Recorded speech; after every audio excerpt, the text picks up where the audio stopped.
നമ്മൾ നിൽക്കുന്നത് കലോത്സവ വേദിയുടെ തൊട്ടടുത്ത് ചേട്ടൻ്റെ കലക്കൻ കള്ള് സോഡ. ഇത് കള്ള് സോഡയെ പറ്റി പല പല വിവാദങ്ങളും ഉണ്ടായി. ഞാനാണ് കള്ള് സോഡ കണ്ടുപിടിച്ചതെന്ന് പറഞ്ഞിട്ട് വേറെ പലരും രംഗത്തെത്തി. ആ ചേട്ടൻ തന്നെ നമ്മളോട് പ്രതികരിക്കും. ചേട്ടനാണ് വർഷങ്ങളായിട്ട് ഇതിൻ്റെ കൊല്ലത്തെ കള്ള് സോഡയുടെ ഉപജ്ഞാതാവ് ചേട്ടനാണെന്നാണ് പുള്ളി പറയുന്നത്. നമുക്ക് പുള്ളിയോട് തന്നെ ചോദിക്കാം. ഈ സാധനം 44 വർഷത്തിന് മുമ്പ് ഞാൻ ഉണ്ടാക്കിയതാണ്. അതുപോലെ തന്നെ ഞങ്ങളുടെ കട ആ കോർണറിലായിരുന്നു. പിന്നെ പഴയ ആൾക്കാർക്ക് മൊത്തം അറിയാം. അതിൻ്റെ കമൻസ് എല്ലാം വന്നിട്ടുണ്ട് ഇപ്പോൾ.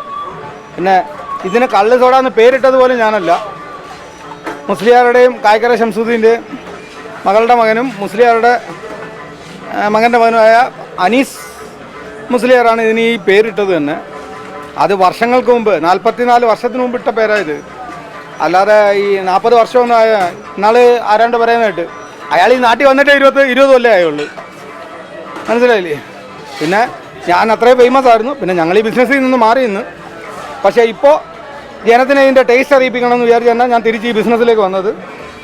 നിങ്ങൾ കുടിച്ചിട്ട് നിങ്ങൾ തന്നെ പറയണ അഭിപ്രായം. കൊള്ളത്തില്ലെന്നുണ്ടെങ്കിൽ എൻ്റെ മുഖത്തൊക്കെ പറയണം. ഞാനത് ക്ലിയർ ചെയ്ത് വിടുന്നതായിരിക്കും. അപ്പോൾ ചേട്ടൻ്റെ സോഡ എങ്ങനെയുണ്ട്? ഞങ്ങളുടെ കലക്കൻ കൊല്ലത്തിൽ നല്ല സാധത്തേട്ടനെ കലക്കൻ സോഡ.